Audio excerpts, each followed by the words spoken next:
Hi guys, welcome back to my channel. I know I said I was going to be posting weekly, and technically I do have some that are coming, this being one of them, but I got into a little bit of a slump and I'll talk about that a little bit later on in the video. But I wanted to get into today's topic of conversation, which is one of my all-time favorite authors. Sorry, my cat just literally came out from underneath my bed. I didn't even know he was in there. One of my favorite authors, and her name is Ali Hazelwood. So hold on, let me let my cat out one sec.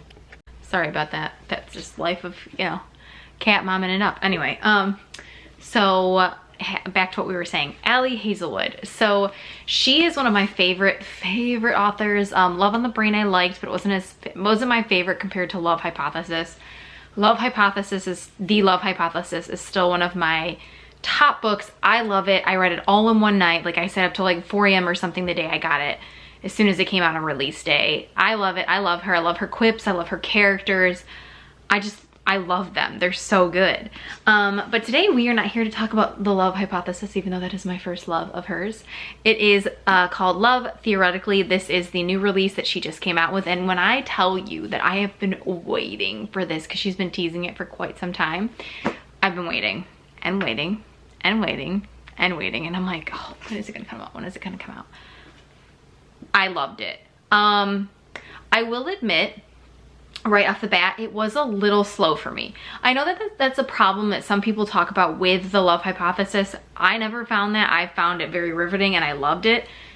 This one, it was a little bit slower than I anticipated. Not that I don't love a good slow burn. Trust me, I definitely do. But this one took even a little bit longer than I kind of thought it was going to. So it took me a while to kind of get into the groove of the story. I still loved it quite a lot, but I just want to be transparent and let you guys know that it's not one of those ones that you're going to be, I don't like insta love. It's not my type of thing either, but and I like a slow burn, but this was like pins and needles slow burn. And sometimes I like that and sometimes I don't. With this one, I felt like it stretched a little bit too much, but I liked the way that she built the two of them up and the way you got to interact and know from Elsie and Jack. By the way, Elsie is the main character in this. Jack is obviously the main love interest. I liked it. I liked the quips between the two of them. I'm sorry, drawing a blank there. It's like Sunday night, so like my brain. I finished this. I bought this on Thursday or Friday night and finished it today. I probably would have finished it sooner, but like I said, it did drag a little bit for me at the beginning, so I kind of hem-hawed about it a little bit. But I liked her quips. She is like the queen of one of like my favorites for banter. She just does it so well.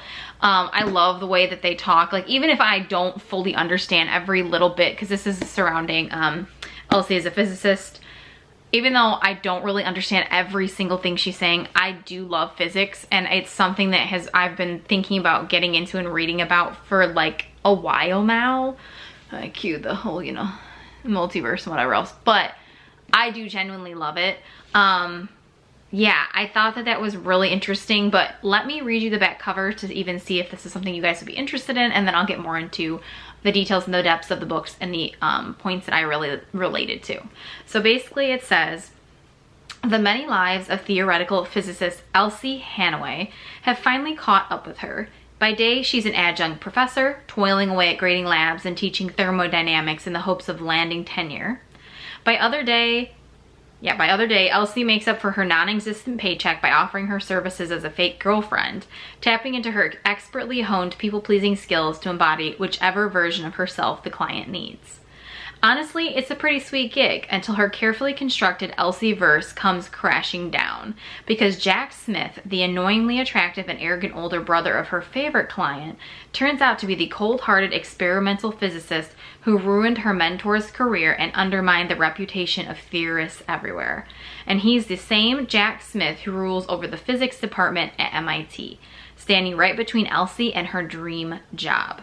Elsie is prepared for an all-out war of scholarly sabotage, but those long, penetrating looks, not having to be anything other than her true self when she's with him, will falling into an experimentalist orbit finally tempt her to put her most guarded theories on love into practice.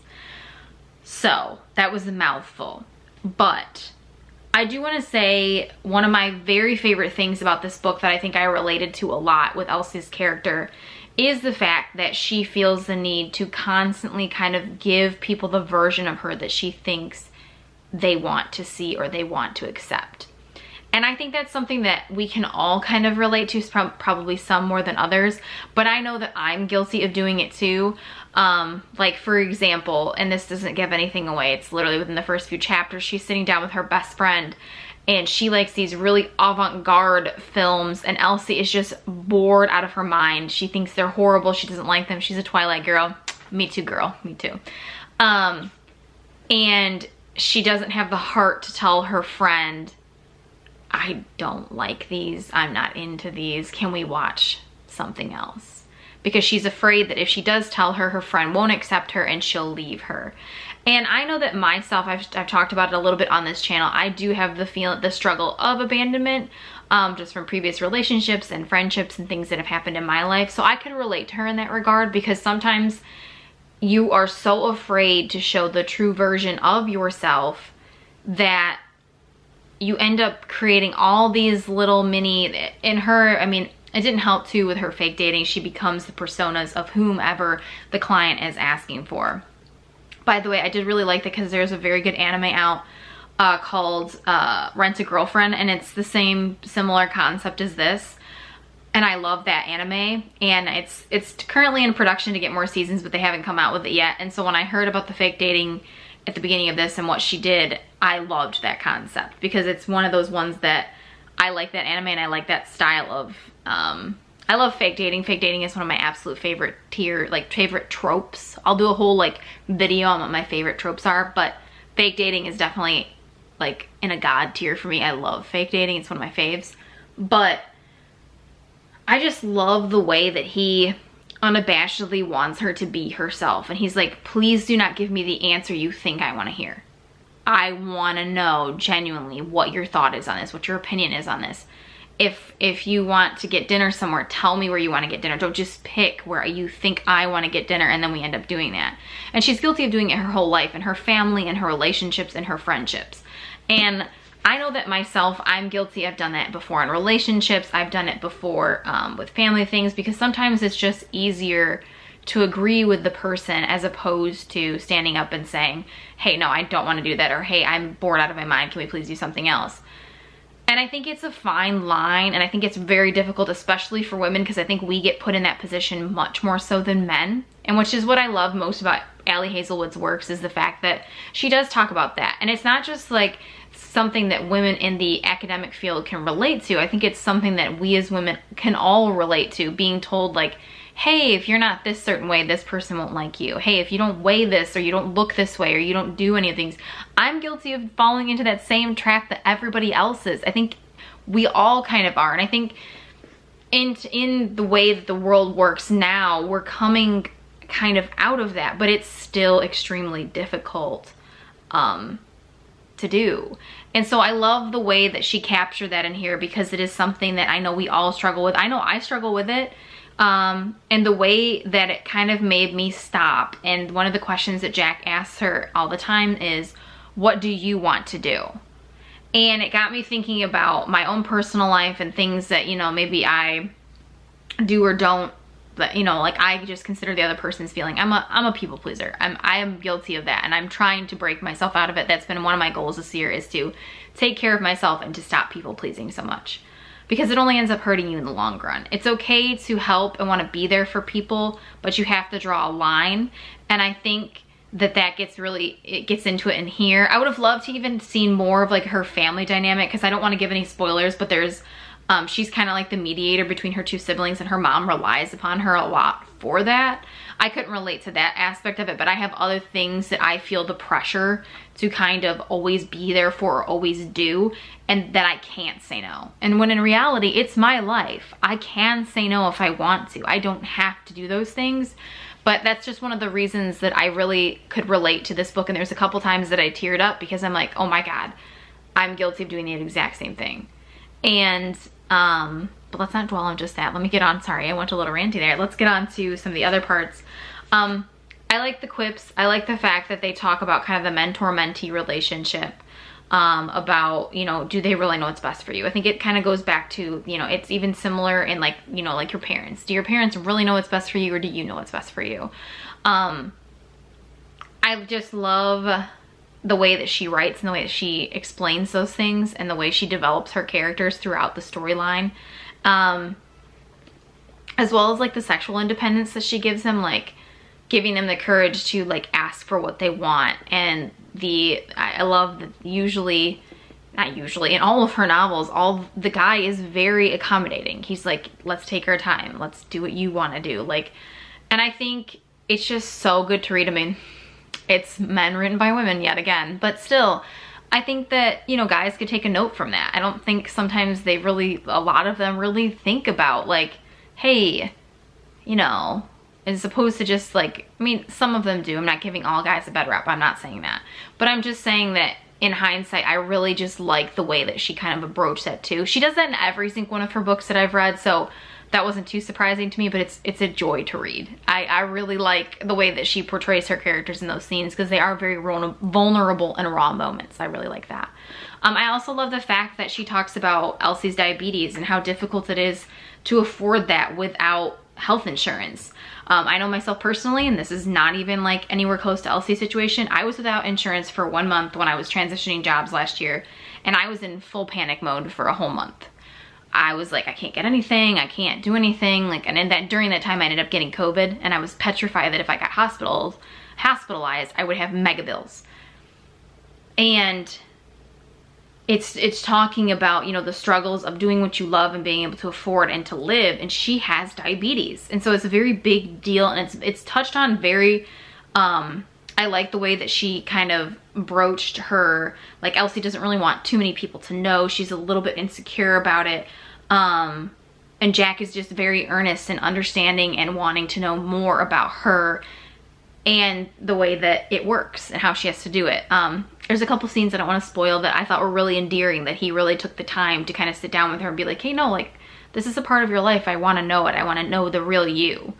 And she talks about the fact that she's never talked about that really with anyone before. And I thought that was kind of sad, but I think there's some things that it just takes the right person to kind of bring you out of your shell in order to do that. I also like the fact that there was a couple cameos in here that, oh my gosh, I was like over the moon about, loved. They were both callbacks to both of her books. Ali Hazelwood is one of those authors that as soon as she publishes something, I'm like, immediate add to cart. I don't care. I don't care how much it costs. We could be eating ramen for that week. As long as I get my copy of her book, I don't care. Everything else is right in the world. I did tab a couple of quotes in here. I am not a big underliner in a book. I wish that I was, but for me, it's like, I just can't do it. So I end up just tabbing, which I know a lot of people do. There was probably a few more in here that I could have. I need to go back and reread The Love Hypothesis because I definitely know there's a lot in there that I could for sure, like, you know, go back and tab. But I love it. I love the cover. I think the cover is gorgeous.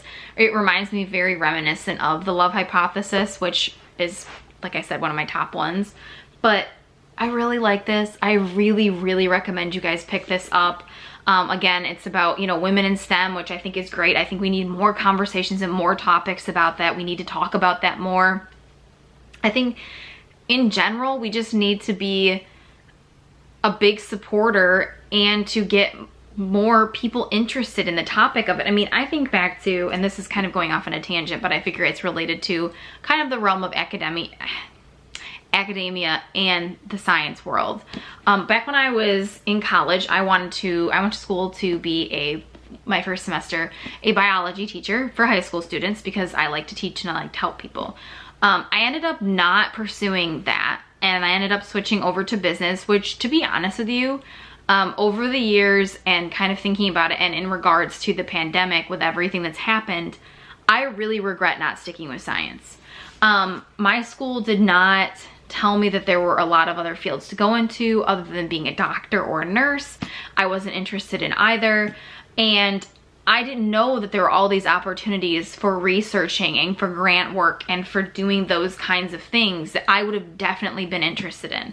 And I don't feel like I knew enough at the time to be able to kind of make that decision that that would be something I could potentially be interested in. And my counselors didn't really push me one way or another, but they didn't really give me any of that information of different fields that I could use that degree for. Maybe it wasn't biology, maybe it would have been physics, maybe it would have been something else, but it just goes to show you that, like, I feel like STEM as a whole, where women just aren't, like, people don't I don't want to say push, but like, we don't talk about it enough. Like, I think back to me, and that was over, so I graduated high school, it was like over 10 years ago.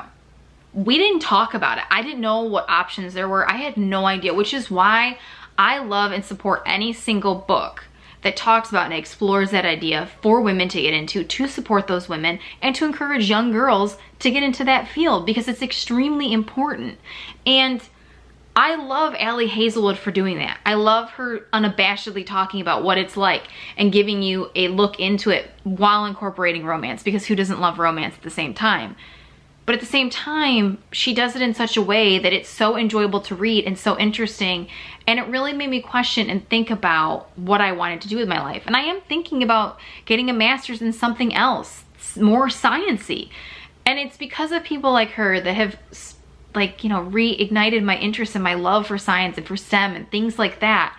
And I think that's so important. And I want to thank her so much. So Ali Hazelwood, if you ever see this video, thank you. I love you for writing this. 100%, you're the best ever. And maybe one day we will get to sit down and talk about all this and geek out. I would love that. And if we don't, that's okay. I just want you to know that I love your books. I love your characters. I love your stories. And thank you for encouraging women. And thank you for talking about real life topics and giving us all something to research and to look into. But enough of this for this video. This was Love Theoretically by Ali Hazelwood. I can't talk to you tonight, guys.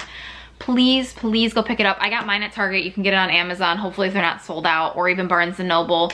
Go pick it up. It's awesome. You will not regret it. It is definitely a 5-star read for me, which is saying a lot because I have not had very many of those this year. But without further ado, I hope you have a good night, good morning, good day, whatever time you are watching this video. And yeah, go pick up Love Theoretically by Ali Hazelwood. Have a good night, guys. Well, good night for me, but good night, good morning, good day, whatever time it is by you. Have a good one, and I'll talk to you soon.